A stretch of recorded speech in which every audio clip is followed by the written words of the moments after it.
नमस्कार दर्शक बंधु, आपण समस्त को जातक विचार चैनल को हार्दिक स्वागत। आज भिडियो आम जाना कि वास्तव में विपरीत राजयोग केमिति काम करे आ कौ क्षेत्र में ये विपरीत राजयोगर फल मनीष सुफलर लाभ उठे पारे। देखंतु विपरीत राजयोग कहले यार अर्थटा हूँ विपरीत परिस्थिति रे प्रथमे मनीष को पकईदेव से राजयोग आ मनीष जो बहुत हतोत्साह हो किंबा कौन सी सुफल पाइबार आशा छाड़ी दे थब से समय ताकू सुफलता प्राप्ति हम। राजयोग जितेबाला आम देखा कुंडली रे शह शह राजयोग अच्छी। गज केसरी नामक राजयोग अच्छी, बुधादित्य राजयोग अच्छी, महाभाग्य राजयोग अच्छी, महाधनवान राजयोग अच्छी, कुबेर राजयोग अच्छी, नल राजयोग अच्छी, दंड राजयोग अच्छी, लक्ष्मी नारायण राजयोग अच्छी, लग्नाधि राजयोग अच्छी। एमती शह शह राजयोग अच्छी। मनीषर कुंडली रे जितेबाला विपरीत राजयोग को देखा जाए सेठी तीन प्रकार कंडीशन रे राजयोग सृष्टि हुए। कौन कौन? गोटे हूँ सरल विपरीत राजयोग, आ गोटे हूँ कौन विमल विपरीत राजयोग, आ गोटे हूँ कौन तृतीय हूँ आ गोटे हूँ कौन हर्ष विपरीत राजयोग। कौन सीटा? हर्ष विपरीत राजयोग। तीन प्रकार राजयोग विपरीत राजयोगर अंडर रे आसे। इंस्टाग्राम रे गोटे छोचल कौन करची ना राजयोग विपरीत राजयोग विषय गोटे पोस्ट पकईला। कौन से लिखिला सारला विपरीत राजयोग, विमला विपरीत राजयोग, आ गोटे मंगला विपरीत राजयोग। आउ किछि दिन गले से कटक चंडी नामक विपरीत राजयोग मध्य सृष्टि करदेव। तापर चर्चिका विपरीत राजयोग, तापर हिंगुला राजयोग मध्य सृष्टि करदेव। माने एभलिया भी आजिका समय एस्ट्रोलॉजर अछंती जो मानको जना नहीं कि विमल विपरीत राजयोग कौन, हर्ष विपरीत राजयोग कौन, सरल विपरीत राजयोग कौन। आमे ए तीनटा राजयोग विषय पछरे जानिबा, किंतु साधारणतः आपन को मु कहि रखिया को चाहे कि विपरीत राजयोगटा केमिति सृष्टि हुए ता विषय आज भिडियो रे आमे जानिबा। देखंतु आपण समस्ते जानिथेबे लग्न, चतुर्थ, सप्तम आ दशम ये जो चारिटा घर याकू कहती कौन केंद्र घर। कौन? केंद्र घर गला। पंचम नवम लग्न ये तीनटा को घर कौन कहती? लक्ष्मी त्रिकोण। कौन कहती? लक्ष्मी त्रिकोण गला। तृतीय, षष्ठ, अष्टम, द्वादश याकू कहती मारक स्थान। षष्ठ, अष्टम, द्वादश याकू कहती कौन? त्रिक भाव। त्रिक अर्थात उपचय भाव बा त्रिक भाव मध्य कहती। मन रखिथे ये जो त्रिक भाव ये हूँ सबुठू झाटिया घर। कुंडली सबुठू झाटिया घर हूँ तीनटा घर। जेतेबेले कौन सी दुसाध्य स्थान याकू एस्ट्रोलॉजी रे दुसाध्य स्थान मध्य कहती। दुसाध्य स्थानटा केमिति राजयोग सृष्टि करे से विषय रे आमे जानिबा। आपण समस्ते जानिथेबे प्रत्येक लोकर कुंडली रे 12टा राशि जेमिति हो लेखा ही थबो। आपण देखिबे तृतीय घरे जो राशि लेखा हिची, तृतीय घरर स्वामी ग्रह जदि आपण को भल भाव आपण बुझौछि सेटा आपण जानि परिबे केमिति राजयोग विपरीत राजयोग केमिति सृष्टि हुए, विपरीत राजयोगर फलटा को भलिया हुए सेटा आपण बहुत भल भाव जानि परिबे।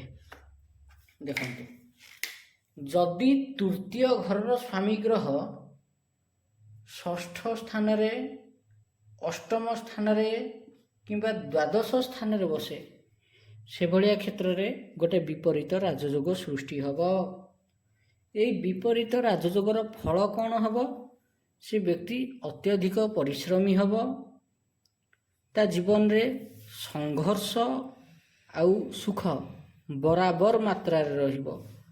ତା ସଂଘର୍ଷ ସୁଖରେ ସେତେବେଳେ ପରିଣତ ହେବ ଯେତେବେଳେ ତାର ପୁଣ୍ୟ ଉଦୟ ହେବ, ଅର୍ଥାତ୍ ନିଜ କର୍ମ ବଳରେ ସେ ଯେତେବେଳେ ପୁଣ୍ୟକୁ ଭ୍ୟାଲୁ ଦେବ ସେତେବେଳେ ହିଁ ତାର ଉତ୍ଥାନ ତା ଜୀବନରେ ଆରମ୍ଭ ହେବ।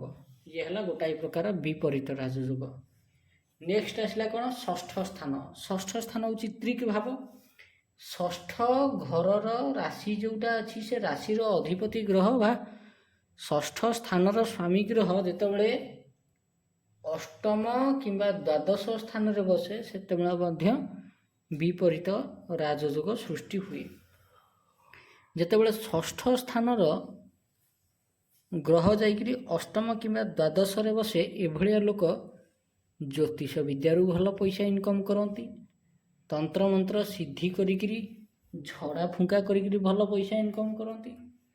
ତାକୁ ଛାଡ଼ିଲେ ପାଇଲଟ୍ କାମ କରିକିରି ଭଲ ପଇସା ଇନକମ୍ କରନ୍ତି। ତନ୍ତ୍ର ସମ୍ବନ୍ଧୀୟ, ତନ୍ତ୍ର ମନ୍ତ୍ର ସମ୍ବନ୍ଧୀୟ ଜ୍ଞାନକୁ ବ୍ୟବହାର କରିକିରି ଭଲ ପଇସା ଇନକମ୍ କରନ୍ତି। ଜ୍ୟୋତିଷ ଶାସ୍ତ୍ର ବାବଦକୁ ମଧ୍ୟ ଶିକ୍ଷାଗତ ଯୋଗ୍ୟତାକୁ ନେଇକରି ଲୋକଙ୍କ ଗହଣରେ ନିଜର ଗୋଟେ ସ୍ୱତନ୍ତ୍ର ଭିନ୍ନ ଏକ ପରିଚୟ ସୃଷ୍ଟି କରିକିରି ପଇସା ରୋଜଗାର କରନ୍ତି। ଇଏ ହେଲା ଷଷ୍ଠ ଘରର ସ୍ୱାମୀ ଗ୍ରହ ଯେତେବେଳେ ଅଷ୍ଟମ କିମ୍ବା ଦ୍ୱାଦଶରେ ରହିବ ସେତେବେଳେ ଏଇ ରାଜଯୋଗଟା ସୃଷ୍ଟି ହେବ। Concept clear? ଇଏ ହେଲା ଗୋଟେ ପ୍ରକାରର ବିପରୀତ ରାଜଯୋଗ। ନେକ୍ସଟ ବିପରୀତ ରାଜଯୋଗ ହେଉଛି ଅଷ୍ଟମ ଘରର ସ୍ୱାମୀ ଗ୍ରହ ଯେତେବେଳେ ଷଷ୍ଠ ସ୍ଥାନରେ ବସିବ କିମ୍ବା ଦ୍ୱାଦଶ ସ୍ଥାନରେ ବସିବ ସେତେବେଳେ ମଧ୍ୟ ବିପରୀତ ରାଜଯୋଗ ସୃଷ୍ଟି ହେବ। ଏଭଳିଆ ଲୋକଙ୍କର ବିପରୀତ ଯେଉଁ ରାଜଯୋଗ ଥାଏ, ଏମାନେ ଉଚ୍ଚ ଶିକ୍ଷା ପ୍ରାପ୍ତି କରନ୍ତି, ବିଦ୍ୟାବାନ ହୁଅନ୍ତି, ଜ୍ଞାନୀ ହୁଅନ୍ତି, ଭାରି ମେଧାବୀ ହୁଅନ୍ତି, ଏମାନଙ୍କର ସ୍ମରଣ ଶକ୍ତିଟା ଭାରି ଜୋରଦାର ରହେ।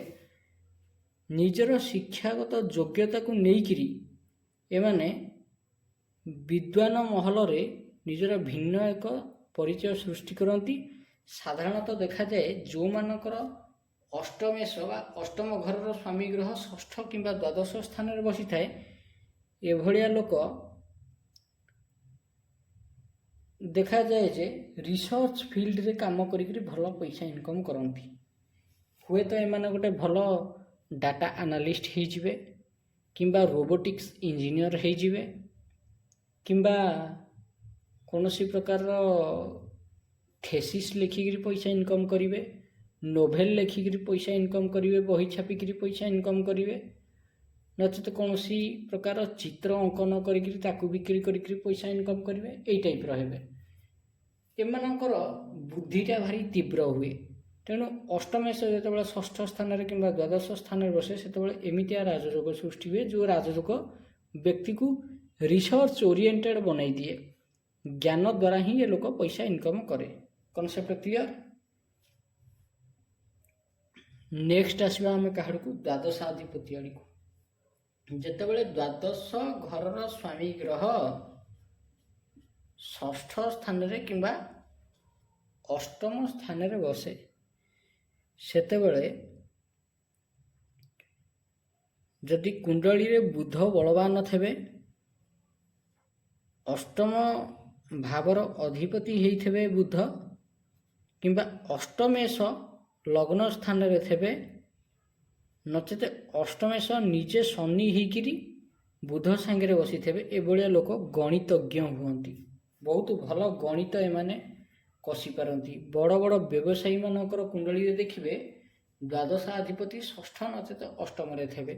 ତେଣୁ ସେମାନେ ବିପରୀତ ରାଜଯୋଗକୁ ଭୋଗ କରିକିରି ଲକ୍ଷପତି କିମ୍ବା କୋଟିପତି ହୁଅନ୍ତି। Concept clear? ଆଚ୍ଛା, ଯେଉଁମାନଙ୍କର ଦ୍ୱାଦଶାଧିପତି ଷଷ୍ଠ କିମ୍ବା ଅଷ୍ଟମ ସ୍ଥାନରେ ବସିଥିବେ ଏଭଳିଆ ଲୋକ କମ୍ପ୍ୟୁଟର ପ୍ରୋଗ୍ରାମିଂ କାମରେ ମଧ୍ୟ ଭାରି ତୀକ୍ଷ୍ଣ ଭାବରେ ପ୍ରୋଗ୍ରାମିଂ କରିପାରନ୍ତି, ଅଣୁଜୀବ ବିଜ୍ଞାନ ସମ୍ବନ୍ଧୀୟ କାମ କରିପାରନ୍ତି, ବାୟୁଯାନ ଚଳାଇ ପାରନ୍ତି, ବିମାନ ବିଦ୍ୟାରେ ଏମାନେ ପାରଙ୍ଗମ ହୁଅନ୍ତି। ଭଲ ଭଲ ପରିବେଶବିତ୍ ଯେଉଁମାନେ ଅଛନ୍ତି, ଯେଉଁମାନେ ପରିବେଶର ଧ୍ୟାନ ରଖନ୍ତି, ପରିବେଶ ସମ୍ବନ୍ଧୀୟ ରିସର୍ଚ୍ଚ କରନ୍ତି, ସେମାନଙ୍କ କୁଣ୍ଡଳୀରେ ଦେଖିବେ ଦ୍ୱାଦଶାଧିପତି ଷଷ୍ଠ କିମ୍ବା ଅଷ୍ଟମ ସ୍ଥାନରେ ବସିଥିବେ। Concept clear. ଆଉ ଗୋଟେ ଆପଣଙ୍କୁ ସୂତ୍ର କହୁଛି, ବଢ଼ିଆ ସୂତ୍ର। ଦ୍ୱିତୀୟ ସ୍ଥାନରେ ମଙ୍ଗଳ ଥାଇକିରି ଶୁଭ ଗ୍ରହମାନଙ୍କର ଦୃଷ୍ଟିରେ ଯଦି ବସନ୍ତି ତେବେ ବ୍ୟକ୍ତି ଗଣିତ ଶାସ୍ତ୍ରରେ ମେଧାବୀ ହୁଏ। ଅର୍ଥାତ୍ ଦ୍ୱିତୀୟ ସ୍ଥାନରେ ସପୋଜ ଏଠି ମଙ୍ଗଳ ବସି ପଡ଼ିଲେ, ମଙ୍ଗଳଙ୍କ ଉପରେ ଧରି ନିଅନ୍ତୁ ବୃହସ୍ପତିଙ୍କର କିମ୍ବା ବୁଧଙ୍କର କିମ୍ବା ଶୁକ୍ରଙ୍କର ଦୃଷ୍ଟି ପଡ଼ିଗଲା, ଏଭଳିଆ ଲୋକ ନିହାତି ଭଲ ଗଣିତଜ୍ଞ ହେବ। ଆଉ ଗୋଟେ କ'ଣ, ପଞ୍ଚମ ଭାବର ଅଧିପତି ସହିତ ବୃହସ୍ପତି କିମ୍ବା ଶୁକ୍ରଙ୍କ ସହିତ ଯଦି ସମ୍ବନ୍ଧ ଥାଏ, ଜାତକ ଉଚ୍ଚଗତ ଶିକ୍ଷା ଯୋଗ୍ୟତା ପ୍ରାପ୍ତି କରେ। ମୋ ନିଜ କୁଣ୍ଡଳୀରେ ଏଇଟା ଅଛି। ପଞ୍ଚମ ସ୍ଥାନରେ ଯଦି ଶୁକ୍ର ବସିଥିବେ, ଧରି ନିଅନ୍ତୁ ପଞ୍ଚମ ସ୍ଥାନରେ ଶୁକ୍ର ବସିଛନ୍ତି, ୟାଙ୍କ ଉପରକୁ ଆଇଦର ପଞ୍ଚମେଶ, ଏଇ ପଞ୍ଚମ ଗ୍ରହର ଅଧିପତିଙ୍କର ଯଦି ଦୃଷ୍ଟି ପଡ଼ୁଛି, ତେବେ ଏଭଳିଆ ବ୍ୟକ୍ତି ନିଶ୍ଚିତ ତା ଜୀବନରେ ଉଚ୍ଚଗତ ଶିକ୍ଷା ଲାଭ କରିବ। ନଚେତ ଆଉ ଗୋଟେ ସୂତ୍ର କ'ଣ, ଯଦି ଶୁକ୍ରଙ୍କ ସାଙ୍ଗରେ ବୁଧ ଦ୍ୱିତୀୟ ହେଇକରି ପଞ୍ଚମ ସ୍ଥାନରେ ବସିଛନ୍ତି, ଏଭଳିଆ ଲୋକ ମଧ୍ୟ ଭଲ ଉତ୍ତମ ଶିକ୍ଷା ଗ୍ରହଣ କରନ୍ତି। ନଚେତ ଶୁକ୍ରଙ୍କ ସହିତ ଯଦି ବୃହସ୍ପତି ବସିଥାନ୍ତି କିମ୍ବା ବୃହସ୍ପତିଙ୍କର ଦୃଷ୍ଟି ପଞ୍ଚମରେ ଥିବା ଶୁକ୍ରଙ୍କ ଉପରକୁ ପଡ଼େ, ତେବେ ମଧ୍ୟ ବ୍ୟକ୍ତି ଭଲ ଶିକ୍ଷାଗତ ଯୋଗ୍ୟତା ଲାଭ କରେ। ଆଉ ଗୋଟେ କୁଣ୍ଡଳୀର ସୂତ୍ର କହୁଛି ଆପଣଙ୍କୁ କି ଦ୍ୱିତୀୟ ଭାବର ଅଧିପତି ଯଦି ତ୍ରିକୋଣରେ ଥାଏ, ଏଇ ଜିନିଷଟା ମଧ୍ୟ ମୋ ନିଜ କୁଣ୍ଡଳୀରେ ଅଛି। ଦ୍ୱିତୀୟ ସ୍ଥାନ, ଏଇଟା କ'ଣ, ଦ୍ୱିତୀୟ ସ୍ଥାନ, ଦ୍ୱିତୀୟ ସ୍ଥାନର ସ୍ୱାମୀ ଗ୍ରହ ଯଦି ପଞ୍ଚମ ସ୍ଥାନରେ ଥାଏ, ତ୍ରିକୋଣରେ ଥବ ନହେଲେ କେନ୍ଦ୍ରରେ ଥବ। କେନ୍ଦ୍ର କାହାକୁ କୁହାଗଲା, ଲଗ୍ନ, ଚତୁର୍ଥ, ସପ୍ତମ, ଦଶମ, ୟାକୁ କୁହାଗଲା କେନ୍ଦ୍ର। ଲର୍ଡ଼ ଅଫ୍ ସେକେଣ୍ଡ ହାଉସ୍ ମାନେ ଦ୍ୱିତୀୟାଧିପତି ବା ଧନେଶ ଯଦି ଏଇ ଚାରିଟା ଘର ଭିତରୁ ଯେଉଁ ଗୋଟାଏ ଘର ଥବ, କିମ୍ବା ଲକ୍ଷ୍ମୀ ତ୍ରିକୋଣ ମାନେ ପଞ୍ଚମ କିମ୍ବା ନବମରେ ଥବ, ତ୍ରିକ ଭାବ ନୁହେଁ, ଲକ୍ଷ୍ମୀ ତ୍ରିକୋଣ ପଞ୍ଚମ କିମ୍ବା ନବମରେ ଥବ, ସେଭଳିଆ ଲୋକ ଭଲ ଶିକ୍ଷାଗତ ଯୋଗ୍ୟତା ପ୍ରାପ୍ତି କରେ। ଏହି ରାଜଯୋଗଟା ମଧ୍ୟ ମୋ ନିଜ କୁଣ୍ଡଳୀରେ ଅଛି। ସେ ଛାଡ଼, ମୋର ତ ପ୍ରଥମରୁ ହିଁ ସ୍ୱପ୍ନ ଥିଲା ଗୋଟେ କେବଳ ଡକ୍ଟରେଟ୍ ସାର୍ଟିଫିକେଟ୍ ହାସଲ କରିକିରି ସେଇଟା ଆମ ଘର କାନ୍ଥରେ ଲଗେଇବି। ମୋର ସେ ଶିକ୍ଷାଗତ ଯୋଗ୍ୟତାକୁ ନେଇକରି ସରକାରୀ ଚାକିରି ବାକିରି କିଛି କରିବାର ପ୍ଲାନ୍ ନାହିଁ ଭବିଷ୍ୟତରେ। କିନ୍ତୁ ଆପଣ ଦେଖିଥାନ୍ତୁ, ମୋର ନିଜର ହେଉଛି କନ୍ୟା ଲଗ୍ନ। କନ୍ୟା ଲଗ୍ନରେ ଏ ଜାଗାରେ ସପ୍ତମ ସ୍ଥାନ ପଡ଼ିବ, ସପ୍ତମ ରାଶି ପଡ଼ିବ, ସପ୍ତମ ରାଶି ହେଉଛି କ'ଣ, ତୁଳା। ତୁଳା ରାଶିର ଅଧିପତି କିଏ, ଶୁକ୍ର। ଶୁକ୍ର ମୋ କୁଣ୍ଡଳୀରେ ଏଇ ପଞ୍ଚମ ସ୍ଥାନରେ ବସିଛନ୍ତି। ତେଣୁ ଶିକ୍ଷାଗତ ଯୋଗ୍ୟତା ମଧ୍ୟ ଭଲ ଦେଇଛନ୍ତି।